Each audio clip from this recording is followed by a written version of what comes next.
உங்கள் அனைவருக்கும் என்னுடைய அன்பும் நன்றியும். கூட்டப்பள்ளி பெருமாயின் மகன் முருகன்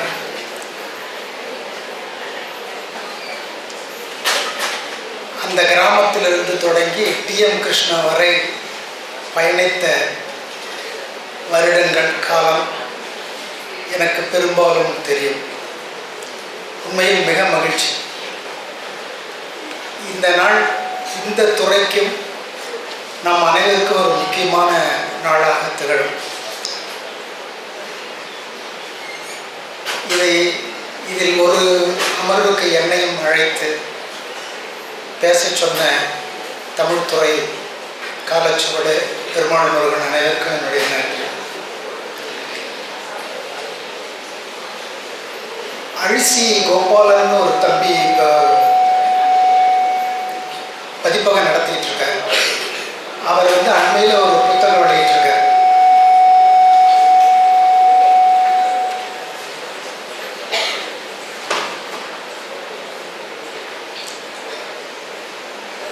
சிரமமான காரியம் அப்படின்னு அந்த புத்தகத்துக்கு தலைப்பு கொடுத்து வெளியிட்டிருக்கார்.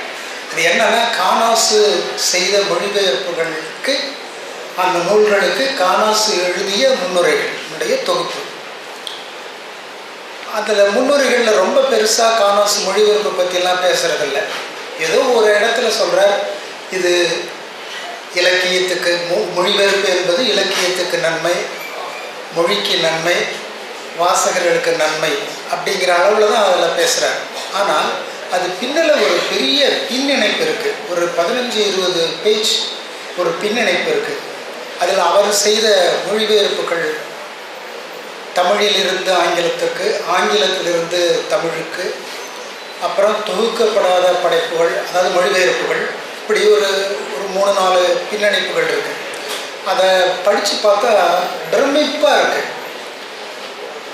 எந்த பிரதிபலனும் எதிர்பாராமல் வருடக்கணக்காக சுய படைப்புகள் அன்றி இந்த மொழிபெயர்ப்புகளை அவர் எப்படித்தான் செய்தார் என்பது ரொம்ப ஆச்சரியமாக இருக்குது. இன்றைக்கி நமக்கு ஒரு விரல் அசைவில் என்னென்னோ தகவல்கள் கொட்டுற காலம். அவர் தபால் மூலமாக பத்திரிகைகள் வாங்க வேண்டியிருந்திருக்கும். லைப்ரரிக்கு போவாரம்பாங்க. இதே மவுண்ட் ரோடு, இந்த அண்ணா இது அமெரிக்கன் சென்ட்ரல் லைப்ரரி, அப்போ மவுண்ட் ரோடு அந்த தேவி தியேட்டர்கிட்ட இருந்ததும்பாங்க.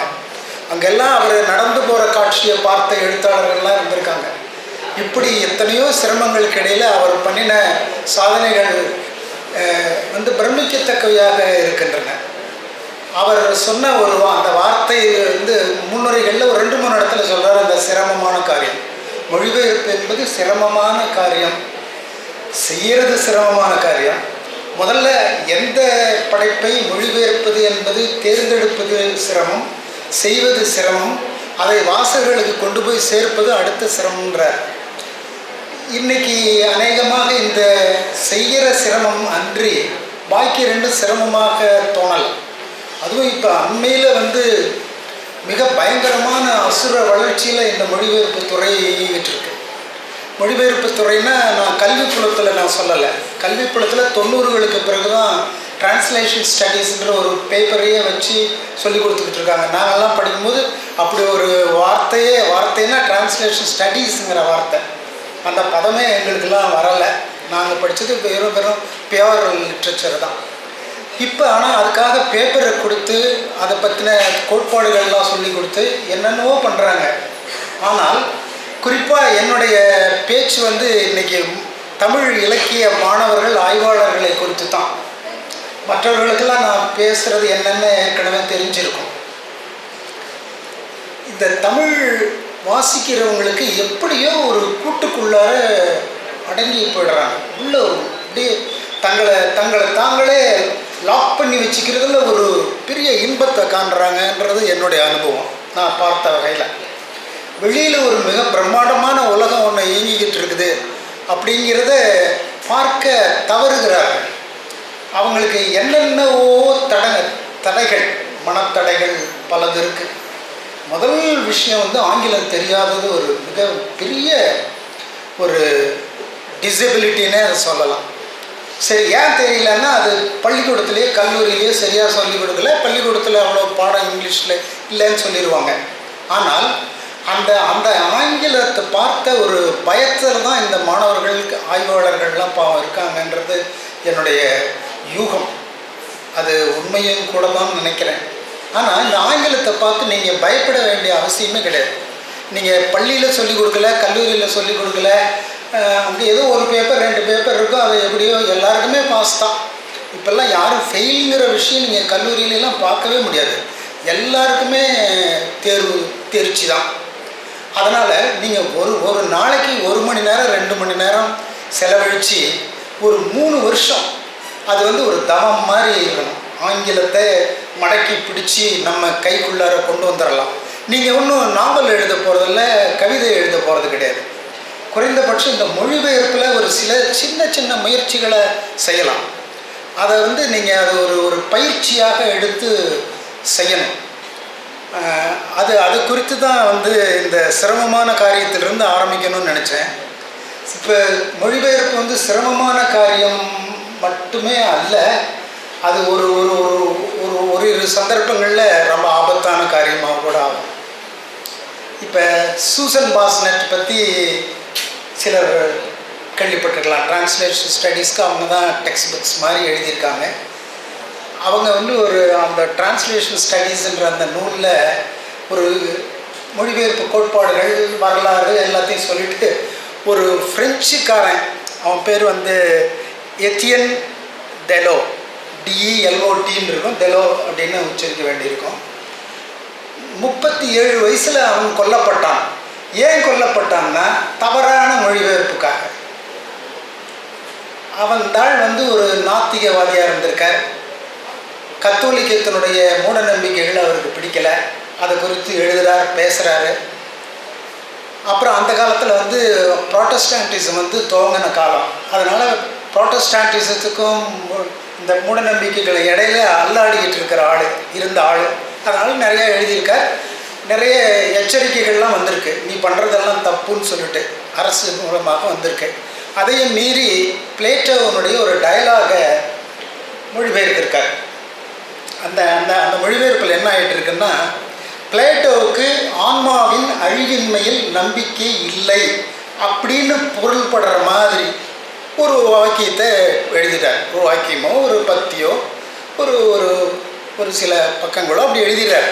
ஆனால் பிளேட்டோவுக்கு ஆன்மாவினுடைய அழிவின்மையில் நம்பிக்கை உண்டு. ஆனால் இவர் மொழிபெயர்த்த விதத்தில் அந்த மாதிரி பொருள்படுற மாதிரி பண்ணிட்டாராம். அதுக்கு கிடைச்ச தண்டனை என்ன தெரியுமா? பர்சிக்யூஷன். ஆளை காலி பண்ணிட்டாங்க. ஒரு தவறான மொழிபெயர்ப்புக்கு ஒரு ஆள் காலியானது, இறந்துபட்டது முதலாவது கடைசியுமானது தான் இருக்குன்னு நினைக்கிறேன். நல்ல காலம் இன்னைக்கு அந்த மாதிரியான சட்டங்களோ இதுவோ இல்லாட்டி இருந்தால் நாங்கள் பல பேருக்கு சில விரல்கள், குறைஞ்சபட்சம் சில விரல்களாவது துண்டிக்கப்பட்டிருக்கலாம். ஆனால் இவ்வளவு ஆபத்துன்னு சொல்லும் பொழுதே அது எவ்வளோ சீரியஸான விஷயம் அப்படிங்கிறதும் உணரணும். நம்ம அதை இந்த தமிழ்துறை இதை ஏன் ஆங்கிலத்துறை ஆள்களை மட்டும் ஏன் செஞ்சுக்கிட்டு இருக்கணும்? இவங்க மாதிரி ஒருவேளை ஆங்கிலத்துறையோடு சம்பந்தம் இல்லாத இவர்களெல்லாம் கூட இதில் செய்கிறாங்க. அவங்க ஜேர்னலிஸ்ட்டு, இவங்க ஆர்கிடெக்டு, இவங்க எனக்கு தெரியலை. ஆங்கில இலக்கியத்தோட சம்பந்தம் இருக்கா அவங்களுக்கு? ஓகே. ஆனால் இது ஏன் ஆங்கிலத்துறையில் இருக்கிறவங்களும் ஏதோ 100கணக்கான பேர் செஞ்சுக்கிட்டு இருக்காங்கன்னு நினைக்காதீங்க. ஏதோ சிலர் செய்கிறாங்க. ஏன் செய்யணும் அவங்க மட்டும்தான்னா, ஏன் தமிழ்துறை நண்பர்கள் ஏன் இதை செய்யக்கூடாது? இது மலையாளத்தில் அந்த மாதிரி நடக்கும், கன்னடத்தில் நடக்கும், வங்க மொழியில் நடக்கும். ஆனால் தமிழில் மட்டும் பெரும்பாலும் அநேகமாக இல்லை. ஜார்ஜ் ஜோசப் இன்னைக்கு அறிமுகப்படுத்தினாங்க மொழிபெயர்க்க முயற்சின்னு. அப்புறம் இன்னொரு தம்பி இஸ்க்ரா, அவர் அவர் ஒரு வித்தியாசமாக தன்னோட பேரை வச்சுருக்கார், ISKRA அப்படின்னு வச்சுருக்கார். அவர் சில கட்டுரைகளை ஆங்கிலத்திலிருந்து தமிழ் பண்ணியிருக்காராம். அதில் அந்த தொகுப்பில் ஒரு குறிப்பிட்ட கட்டுரை நான் அந்த புத்தகத்தை பார்க்கல.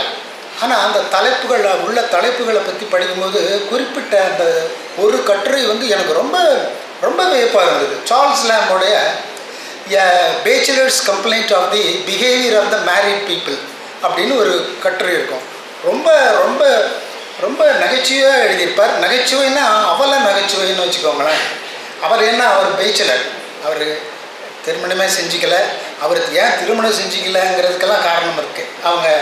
அவங்களுடைய அக்கா அவங்களுக்கு சித்த சுவாதீனம் இல்லாததுனால அவங்க அம்மாவையே கொன்னுடுவாங்க. அந்த அக்காவை கவனிச்சிக்கிறதுக்காக இவர் கல்யாணம் பண்ணிக்காமலே இருந்தார். சார்ல்ஸ் லேம், அவங்க அக்கா பேர் மேரி லேம். 2 பேரும் தான் நிறைய ஷேக்ஸ்பியருடைய நாடகங்களை கதைகளாக சுருக்கி தந்தவங்க. கதைகள்னா என்ன, ஒரு கதையை 30-40 பேஜ் போகும். அந்த கதைகளை சுருக்கி தான் நம்ம ஊரில் அந்த காலத்தில் பாடப்புஸ்தகம் அப்பாத்துரை அதை தான் பண்ணார். அந்த ஷேக்ஸ்பியர் கதைகளையே சுருக்கி தான் அப்பாத்துரை நூல்களாக வெளியிட்டார். அப்படி சார்ல்ஸ் லேமனுடைய அந்த கட்டுரை அந்த தம்பி பண்ணியிருக்காருன்றது எனக்கு ஆச்சரியம். அவர் உங்கள் தமிழ்துறையை சேர்ந்தவர் தான், தமிழ்துறை ஆய்வு மாணவர்னு சொல்லப்படுது. ஸோ ஜோசஃபினுடைய இதை பற்றி நான் படித்ததில்லை. உண்மையான மகிழ்ச்சியாக இருக்குது. இப்படி 1-2 பேர் வர்றதுங்கிறது ரொம்ப மகிழ்ச்சியான விஷயம். அப்புறம் தமிழ் தான் சுருக்கமாக அதை நான் பேசிடணும். தமிழ் மொழி தான், தமிழ்லாம் மொழிபெயர்ப்புகள் இந்திய மொழிகளிலேயே மிக அதிக எண்ணிக்கையிலும் தரத்திலும் கிடைப்பவை. நான் படித்த வகையிலும் எனக்கு தெரிஞ்ச வகையிலுமே நம்மோட போட்டி போட ஒருவேளை மலையாளம், வங்காளம், மராத்தி இவங்க வரலாம். மற்றபடி தமிழில் கிடைக்கிற மொழிபெயர்ப்பு நூல்கள் இருக்குது பாருங்கள், நூற்றுக்கணக்காக இருக்குது. ரொம்ப அற்புதமான நூல்கள்லாம் தமிழ் மொழிபெயர்ப்புகளில் கிடைக்குது. அதை தான் கானாசு சொல்வார், தமிழர்கள் பாக்கியசாலி, ஆனால் அந்த தகவல் அவர்களுக்கு தெரியாதும்பார். நமக்கு அதுதான் உண்மையை. நமக்கு என்ன செல்வம், நாம் எந்த செல்வத்தின் வாரிசு அப்படிங்கிறது நமக்கு தெரியாது. நாம் என்னென்னவோ பிரமைகளில் மூழ்கி இதுதான் தமிழ் வாழ்க அப்படின்னு சொல்லிட்டு பிறகு நேராக வீட்டுக்கு போயிட்டு சாப்பிட்டு தூங்கிடுறோம். வேறு காரியங்கள் எதுலேயும் ஈடுபடுறதுங்கிறது நம்ம தமிழ் மனங்களுக்கு ஒவ்வாததாக இருக்கிறது. இப்போ தமிழ் அதே போல் காலனிய ஆதிக்கத்தில் இருந்ததுனால தான் நமக்கு பிரிட்டிஷ் இலக்கியம் அறிமுகமாச்சு. ஷேக்ஸ்பியர், அப்புறம் மில்டன், டிக்கன்ஸு, இப்படி போயிட்டுருக்கு. 100கணக்காக வந்திருக்கு. ஒரே ஷேக்ஸ்பியர் நாடகம் 10-12 வெர்ஷன்ஸ்லாம் இருக்குது தமிழில். முழு நாடகம், அப்புறம் கதையாக மாற்றி சொல்கிறது, இப்படி பல விதமாக போயிட்டு இருக்குது. அப்புறம் ஃப்ரெஞ்சிலேருந்து வந்தது, ஜெர்மன்லேருந்து வந்தது, ரஷ்யன்லேருந்து வந்தது, இப்படி போய்கிட்டே இருக்கிற இதில் சிறுபத்திரிகைகள், தமிழ் சிறுபத்திரிகைகளுடைய பங்களிப்பு மிக அபாரமானது. அதே முன்ன நான் சொன்ன மாதிரியே சிறுபத்திரிகைகள் மரபுலேயே கூட இந்தியாவிலேயே மிக மிக வலுவான மரபு தமிழில் தான் இருக்குது. தமிழ் சிறுபத்திரிகைகள் தான். கொஞ்சம் கிட்ட வர்றது மராத்தி அப்படின்னு சொல்லப்படுது, எனக்கு அவ்வளோ தெரியாது. ஆனால் தமிழ் மரபு ஸ்ட்ராங்கானதுங்கிறது மட்டும் தெரியும். ஏன்னா அதை பற்றின தொடர்ந்து நான் அதில் பயிற்சியும் அதில் படிப்பும் எனக்கு இருக்குது. அதை நம்பிக்கையோடு சொல்ல முடியும். அது சிறுபத்திரிகைகள் தொடங்கி மணிக்கொடி தொடங்கி இன்றைக்கி வர்ற ஆன்லைன் தமிழ் சிறுபத்திரிகை வரைக்கும் எவ்வளவோ அற்புதமான மொழிபெயர்ப்புகள் தொடர்ந்து வந்துக்கிட்டே இருக்கு. அந்த அந்த அந்த மரபில்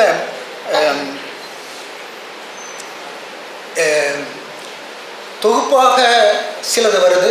அப்படியே அந்த சிறுபத்திரிகையினுடைய பக்கங்களுக்கு இடையில் மறைஞ்சி போய் அப்படியே காலாவதியான பல மொழிபெயர்ப்புகளும் உண்டு.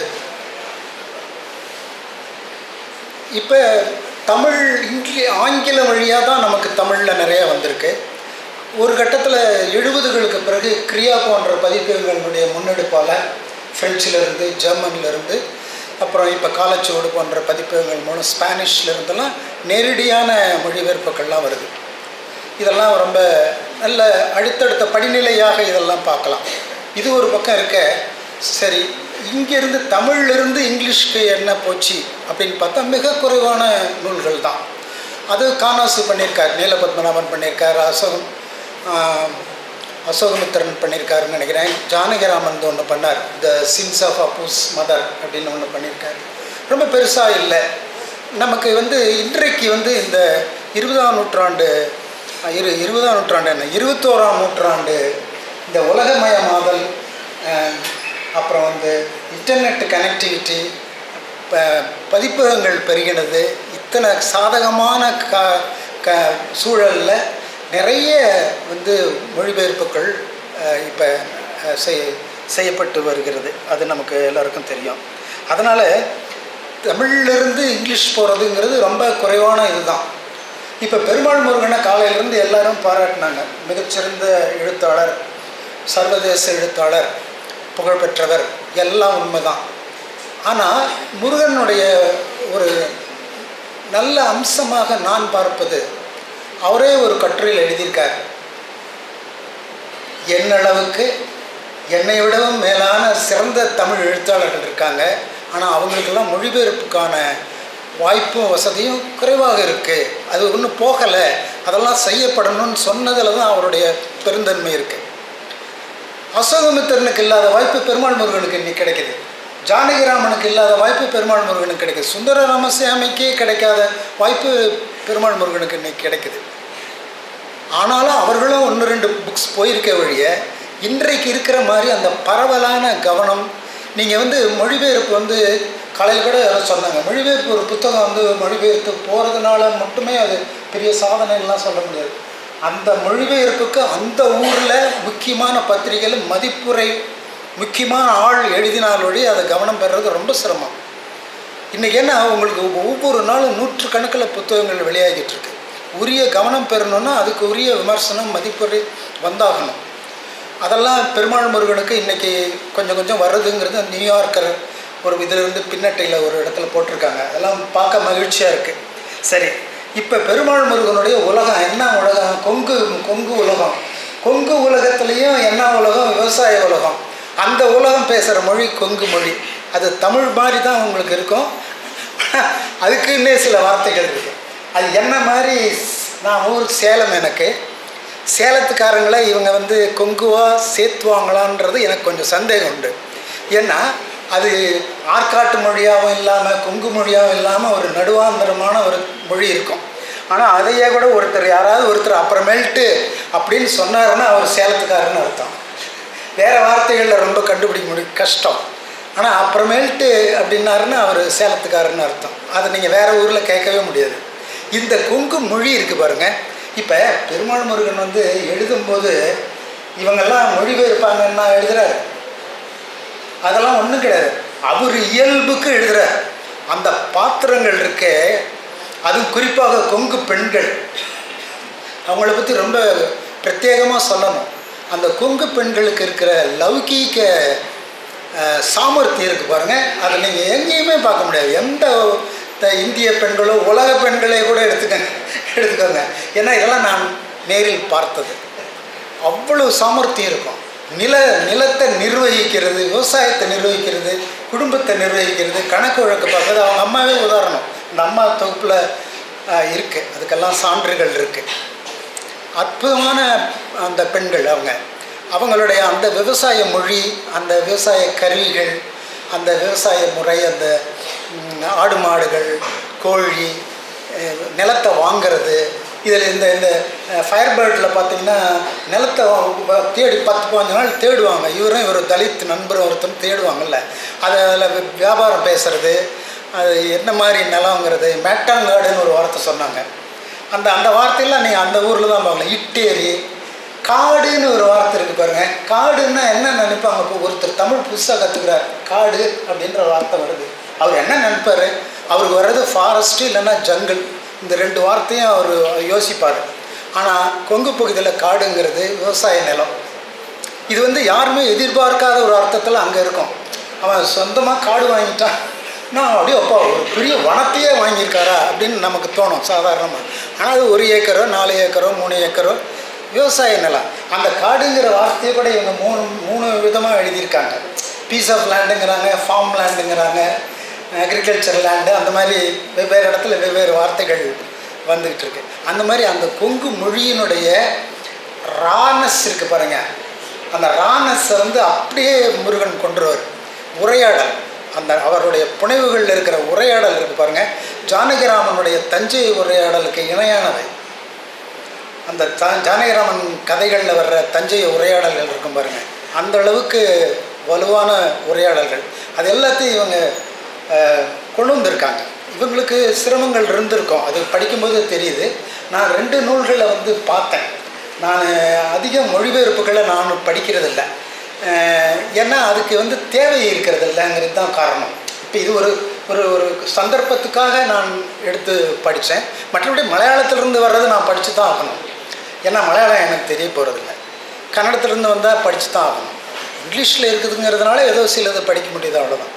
இப்போ அந்த மாதிரியான வார்த்தைகளை இவங்க எழுதிக்கிட்டு இருக்காரு இல்லையா, அதுக்கு இவருக்கு முன்னோடி 2 பேர் இருக்காங்க, சங்கர் ராம், ஆர் சண்முக சுந்தரம்னு.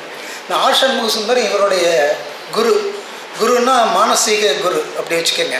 அவருக்கு மேலே தான், அவரை பற்றி தான் இவர் பிஹெச்டி தீசிஸ்லாம் பண்ணியிருக்கார். அந்த சங்கரராமை பற்றி காணாசு சொல்லி சொல்லி சொல்லி அவரை நிலைநிறுத்தினார். இல்லைன்னா சங்கர்ராமன் ஒருத்தர் இருக்கிறதே தெரியாமல் போயிருக்கும் தமிழ் வாசக உலகத்துக்கு, இலக்கிய உலகத்துக்கு. அவர் அந்த மண்ணாசைன்னு ஒரு 100 பேஜ் தான், 80-90 பக்கம் தான் இருக்கும்னு நினைக்கிறேன். மிக அற்புதமான ஒரு நூல். அதில் ரொம்ப கொங்கு மொழி அந்த மாதிரிலாம் வர்ற மாதிரி எனக்கு தோணலை, ஏன்னா அது விவரணைகள் தான் அதிகம் இருக்கும். ஆனால் ஆர் சண்முக சுந்தரத்தில் இருக்கும். ஆனால் இவங்க எல்லாரையும் விடவும் முருகனுக்கு இருக்கிற பிரத்யேகத்தன்மை என்னென்னா, கொங்கு வாழ்க்கை, கொங்கு விவசாயத்தை பற்றி எழுதியிருக்காரு. ஆனால் அந்த சங்கர்ராமோ ஆர் சண்முக சுந்தரமும் விவசாயத்தில் ஈடுபட்ட மாதிரி எனக்கு தெரியலை. அவங்க வந்து பார்த்துருப்பாங்க, அனுபவத்தில் பார்த்துருப்பாங்களே ஒழிய இவர் ஈடுபட்டிருக்கார். இவர் வந்து அநேகமாக 20 வயசு பிறகு கல்லூரியில் போய் சேர்ந்த பிறகு, இல்லை போஸ்ட் கிராஜுவேஷனுக்கு இங்கே வந்த பிறகு ஒருவேளை விவசாயம் தொடர்பானதுக்கு குறைஞ்சிருக்கலாம், இல்லாமல் போயிட்டுருக்காது. ஆனால் அவர் 20 வயசு வரைக்கும் அவர் விவசாயம் செஞ்சாருங்கிறதுக்கான ஆத்தென்டிக்கான சான்று இந்த நூல்களில் இருக்குது. அதை நீங்கள் தப்பிக்கவே மிஸ் பண்ணவே முடியாது, அவ்வளோ அற்புதமாக பண்ணியிருக்காங்க. அதை இவங்களும் ஓரியாண்டு, அந்த வார்த்தை முருகன் அது சேலமாக ஒங்குவரா, ஓரியாண்டு பண்ணியிருக்காங்க. அது நல்லா வந்திருக்கு.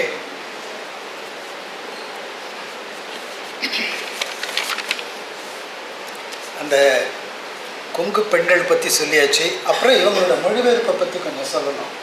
இப்போ கொஞ்சம் ஒரு 5-6 வருஷத்துக்கு முன்னாடி வரைக்கும் ஒரு பிரதேச மொழியினுடைய டெக்ஸ்ட்டை வந்து நீங்கள் இங்கிலீஷில் பண்ணும்போது சில இடங்களில் வந்து அந்த பிரதேச மொழியவே வார்த்தையே நம்ம ரீட்டைன் பண்ணிக்கலாம், இதில் எழுதலாம்னு நினைக்கும் போது என்ன பண்ணுவாங்க, இட்டலிசைஸ் பண்ணுவாங்க, சாய்வு எழுத்துக்களில் போடுவாங்க, இல்லைன்னா வந்து ஃபுட் நோட்டு போடுவாங்க, இல்லைன்னா புத்தகத்துக்கு பின்னாடி கிளாசரியாக ஒன்று கொடுத்துருவாங்க, அறிஞ்சொரு பொருள் மாதிரி ஒன்று பின்னாடி கூட கொடுக்குற வழக்கம்லாம் இருக்குது.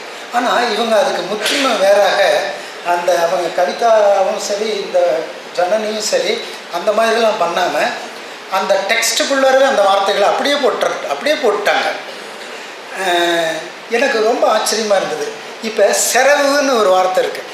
செரவுங்கிறது ஒரு அழகு, ஒரு ஒரு அரை சென்ட்டு கூட இருக்காது, 2-3 பாத்தி தான் இருக்கும்னு நினைக்கிறேன் ஒரு செரவுங்கிற வார்த்தை. அதை அப்படியே யூஸ் பண்ணியிருக்காங்க. சரி, இதை ஒரு வெள்ளைக்காரன் படிக்கிறான். அந்த செரவுன்னா என்னன்னு அவனுக்கு என்ன தெரியும்னா, தேடட்டும்ங்கிறாங்க. இவங்களோட நோக்கம் என்னென்னா தேடட்டும். ஏன்னா நம்மளை தேட வச்சான்ல வெள்ளைக்காரன். எத்தனை நாவல்ஸில் நம்ம ஓரியாண்டு என்னென்ன கஷ்டப்பட்டு, அதில் மட்டும் நமக்கு ஒரு ப்ளஷர் இருக்கும், ஆஹா இங்கிலீஷ் டெக்ஸ்ட்டை வந்து தமிழில் நம்ம கஷ்டப்பட்டு அந்த வார்த்தைகளுக்கு அர்த்தம் தேடிக்கிட்டு இருக்கோன்னு. அவன் தேடட்டுமே. ஆனால் இன்றைக்கி இருக்க இன்டர்நெட்டில் அதுக்கெல்லாம் அர்த்தம் வந்தாலும் வந்துடும். செரவு, தெளிவுன்னா கல், தெளிவுங்கிறதுலேருந்து தான் தெளிவுன்ற வார்த்தை வந்துருக்கணும். இதில் இந்த வார்த்தைகள்லாம் அப்படியே எழுதுகிறாங்க, இங்கிலீஷ்லேயே அப்படியே போட்டுடுறாங்க. அப்புறம் மணியாரர், அது பேச்சுவழக்கில் மணியாரர்னு வரும். மணியக்காரருக்கு 2 பதங்கள் இவங்க சொல்கிறாங்க. ஒன்று வில்லேஜ் அக்கௌண்ட் அஃபிஷியல், ஒன்று லேண்ட் சர்வேயர்னு 2 இடத்துல 2 விதமாக போட்டிருக்காங்க. அப்புறம் ஒரு சில வார்த்தைகள் என்ன பண்ணுறாங்க, டெக்ஸ்ட்லேயே இப்போ சித்திரை மாதத்துக்கு எழுதியாகணும், சித்திரைன்னு போட்டுட்டு என்ன பண்ணுறாங்க, மிட் ஏப்ரல் டு மிட் மே ஒரு கம்மா போட்டு மிட் ஏப்ரல் டு மிட் மேன்னு போட்டால் அந்த சித்திரைனா அப்போ அது ஏதோ ஒரு அந்த காலப்பகுதி மாதப்பகுதியை குறிக்குதுன்னு அந்த வெள்ளைக்காரன் புரிஞ்சுக்கும். இங்கிலீஷில் படிக்கிற வெள்ளைக்காரனை தான் நான் சொல்கிறேன், இந்தியாவில் இருக்கிற இங்கிலீஷ் படிக்கிறவன் அல்ல. ஏன்னா இங்கே சித்திரைன்னா அநேகமாக எல்லாருக்குமே எல்லா மொழியிலையும் அந்த வார்த்தை கிட்டத்தட்ட இருக்கும். ஆனால் ஒரு வேறு நாட்டுக்காரன் இங்கிலீஷ் தெரிஞ்சவன் இங்கிலீஷ்காரன் படிக்கிறாங்க போது அது அந்த மாதிரி வந்துடும். அப்புறம் இன்னொரு ரொம்ப எனக்கு பிடிச்ச ஒரு அம்சம் என்னென்னா, முருகன் அதை செய்யலை. ஆலண்டா பட்சியில் முருகன் என்ன பண்ணுறாரு, பாத்திரம் யோசிக்குதுன்னு வச்சுக்கோங்க, அது ஒரே ஃபாண்ட்டில் தான் போய்கிட்டுருக்கு. ஒரு விவரணை இருக்குது, அதுக்கடுத்து அந்த பாத்திரம் யோசிக்கிறதையும் அதே ஃபாண்ட்லேயே தான் போய்கிட்டு இருக்கு. ஆனால் இவங்க என்ன பண்ணியிருக்காங்க, அந்த பாத்திரம் யோசிக்கிறதை இட்டலிசைஸ் பண்ணிட்டாங்க. அது நீங்கள் படிக்கும்போது அந்த பாத்திரம் தனக்குத்தானே பேசிக்குது, தனக்குத்தானே யோசிக்குதுங்கிறது அது தெரிஞ்சிடும். அது ஒரு நல்ல நல்ல ஒரு முன்னேற்றம். மொழிபெயர்ப்பில் அது ஒரு முக்கியமான முன்னேற்றமாக எனக்கு தோறுது. சாரி, இன்னும் ஒரே நிமிஷம். அடுத்து இந்த ரானஸ்ன்னு ஒரு வார்த்தை சொன்னோம் இல்லையா, அப்படியே காயம் பட்டு அப்படியே காயம் பிளந்து ரத்தம் வரணும், அப்படி இருக்கும் மொழி இருக்கணும். அது எப்போ இருக்கும்னாக்க, பெருமாள் முருகனுடைய அந்த கிராமத்து ஆளுகள் பேசுகிறதுல இருக்குன்னு நான் முன்ன சொன்னேன். குறிப்பாக போதையில் இருக்கிறவருக்கு தான் அது வார்த்தை வரும். ரெண்டு இடத்துல அது வருது. நிலம் போய் பார்த்துக்கிட்டு இருக்காங்க. ஒரு குழி, அது அநேகமாக எங்கெங்கேயோ தேடிக்கிடி 100 குழி 1 ஏக்கர்னு வர்ற மாதிரி நான் யூகிச்சு வச்சுருக்கேன். சரியான்னு தெரியல. ஒரு குழின்னு தான் இந்த கதையை 50கள் 60களில் நடக்கிற மாதிரி தான் தெரியுது. என்ன முருகன் சரி தானே? ஏன்னா டீ 15 பைசான்னு ஒரு இடத்துல வரும். அப்படி சில தகவல்களை வச்சு நம்ம யூகிக்கலாம். அப்புறம் அந்த ஊரெல்லாம் எல்லாத்தையும் ரொம்ப கற்பனையான ஊர்களாக போட்டிருக்காரு. ஏன்னா சேலம், திருச்செங்கோடு, நாமக்கல் ஊர்னால் எனக்கு தெரிஞ்சிடும். ஆனால் அவர் கற்பனையாக தான் அந்த ஊர்கள்லாம் போட்டு வச்சுருக்காரு. அப்போ அந்த பேரம் நடக்குது. அந்த நில உரிமையாளர், நாட்டாமை, மணியக்காரர், இந்த நிலம் வாங்க முயற்சி பண்ணுகிற முத்தண்ணன் அண்டு அவருடைய அசிஸ்டண்ட்டு தலித், இவங்கெல்லாம் பேசிகிட்டு இருக்கும்போது ஒரு குழி 10 ரூபா 15 ரூபா ரேஞ்சுக்கு தான் அங்கே பேசிக்கிட்டு இருக்காங்க. அவ்வளோதான் விலை, அதுக்கு மதிப்புன்னு. திடீர்னு மூக்கன்னு ஒருத்தர் குடிச்சிட்டு அந்த இடத்துல நேராக வர்றார். அவர் என்ன சொல்கிறாரு, முதல்ல ஆக்சுவலாக என்ன ஆளு நீன்னு கேட்குறாரு. ஏன்னா அது ஜாதி தெரியணுன்றது தான் அது நோக்கம். என்ன ஆளு நீ அப்படின்றார். இவன் முத்தண்ணன் சொல்கிறான், குடியானவங்க. என்ன மயிறு, நானும் குடியானவன் தான் அப்படின்றாரு அந்த போதையாளர்.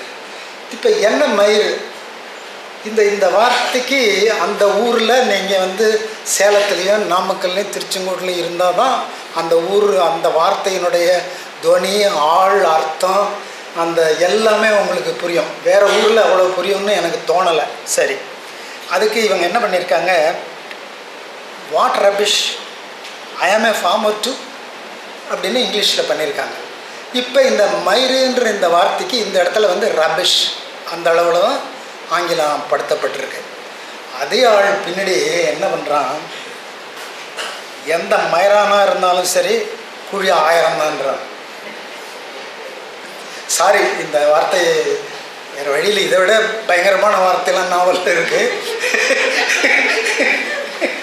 இந்த வார்த்தையை அந்த ஆங்கிலத்தில் அது எப்படி வருதுன்னு தெரிகிறதுக்காக உங்களுக்கு நான் சொல்கிறேன். அப்போ தான் அது எஃபெக்டிவான கம்யூனிகேஷனாக அது மாறும். அவர் சொல்கிறாரு, doesn't matter who the fucker he is, it is still 1000 for a குழி. அந்த வார்த்தை சரியாக போயிடுச்சா? மைரானுக்கு என்ன அதிகமாக மைரானுக்கு சரியாக வரலையா? Doesn't matter who the fucker he is, it is still 1000 for a குழி அப்படின்றார். அந்த மூக்கன் பேசுகிறத மொழிபெயர்த்திருக்காங்க. அதனால் ரொம்ப ஆளுக்காரன்ற ஒரு வார்த்தை இவங்களை சிரமப்படுத்தியிருக்க முருகன். ஆளுக்காரன் அது அதுவும் திரும்ப கொங்கு பகுதியில் தான் அந்த வார்த்தை இருக்குமோன்னு என்னோடய சந்தேகம். அது ஆக்சுவலாக பாண்டட் லேபர் தான் ஆளுக்காரன். ஆமாம், அவருக்கு என்னென்னா, நான் சின்ன பையனாக இருந்தபோது எங்கள் சித்தப்பா விவசாய நிலம் வச்சுருந்தார். அவர்கிட்ட வருஷமே 200 ரூபா 300 ரூபா அந்த தலித் குடும்பத்துக்கு கொடுத்து அவங்கள அந்த விவசாய நிலத்திலேயே குடியிருக்க வச்சு, ஆனால் சாப்பாட்டுக்கான விஷயங்கள்லாம் அந்த அறுவடையில் இருக்கிறத சாப்பாட்டுக்கு எடுத்துக்கலாம், அவங்க எடுத்துக்குவாங்க. ஓரளவு என்னவோ அளவு இருக்கும். ஆனால் வருஷத்துக்கு 250 ரூபா 300 ரூபா கொடுத்து அவங்க அப்படியே இருக்க வேண்டியது தான். 1 வருஷம் 2 வருஷம், 2 பக்கமும் இணக்கமாக இருந்தால் அது 4-5 வருஷம் 10 வருஷம் கூட போகலாம். அந்த ஆளுகளுக்கு பேர் தான் ஆளுக்காரங்க. அது இவங்களை சிரமப்படுத்தியிருக்கு. சரி, ரொம்ப மகிழ்ச்சி. முருகனுடைய கூழமாதாரி நாவலுக்கு 30-32 வருஷத்துக்கு முன்னாடி தருமபுரிக்கு பக்கத்தில் மொரப்பூர்ன்ற ஒரு ஊர் இருக்குது. அங்கே தான் ஒரு விமர்சன கூட்டம் ஒன்று நடத்தணும். அதில் நான் பேசினேன், எனக்கு ஞாபகம் இருக்குது. அதில் ஒரு நீர் விளையாட்டு பகுதி ஒன்று வரும் அந்த அந்த நாவலில். ரொம்ப அற்புதமான பகுதி அது. இந்த சின்ன பசங்க கிணத்துல உள்ளே குதித்து விளையாடுறது, அது அது அந்த அந்த கிராமத்து அந்த அந்த பகுதி மக்களுக்கு உரிய ஒரு ஒரு பெரிய ப்ளஷர். வேறு எந்த ஸ்போர்ட்டுக்கும் அது ஈடு சொல்ல முடியாது. அப்படி ஒரு நீர் விளையாட்டு இருக்குது. அதே நீர் விளையாட்டுன்னு சொல்ல முடியாமல் கிணத்துல நீச்சல் அடித்து ஏறுவெயிலில் ஒரு பகுதி வரும். நீச்சல் அடித்து தன்னுடைய ஒரு இக்கட்டை தத்தளிப்பை தவிர்த்துக்குவான் அந்த பையன், அந்த இளைஞன், சின்ன பையன். அப்புறம் இங்கே இந்த இந்த ஃபயர்பேர்டில் ஆலண்டாப்பட்டியில் கூட ஒரு கிணறு வெட்டுற காட்சி, அந்த நீர் அந்த மாதிரி வரும். அந்த மாதிரி சில பகுதிகள் பேசும்போது ஒன்றெல்லாம் தோணுது. ரொம்ப மகிழ்ச்சி. சிறப்பாக மொழிபெயர்த்திருக்காங்க. முருகனுக்கு இன்னும் மேலும் மேலும் முருகனுடைய படைப்புகள் பல இடங்கள்லேயும் கடைசி அசர்பைசான் மொழிபெயர்ப்புன்னு கேள்விப்பட்ட போது ரொம்ப மகிழ்ச்சியாக இருந்தது. இது வரைக்கும் அந்த ஊரை எங்கே அட்லஸ் எடுத்து தான் கரெக்டாக ஃபிக்ஸ் பண்ணோம். அசர்பைசான் யுஎஸ்எஸ்ஆரில் இருந்ததுன்னு தெரியும், பட் குறிப்பாக பார்க்கணுன்னா அட்லஸ் எடுத்து தான் பார்க்கணும். அப்படியெல்லாம் மேலும் மேலும் அவர் வளர வாழ்த்துக்கள். நன்றி.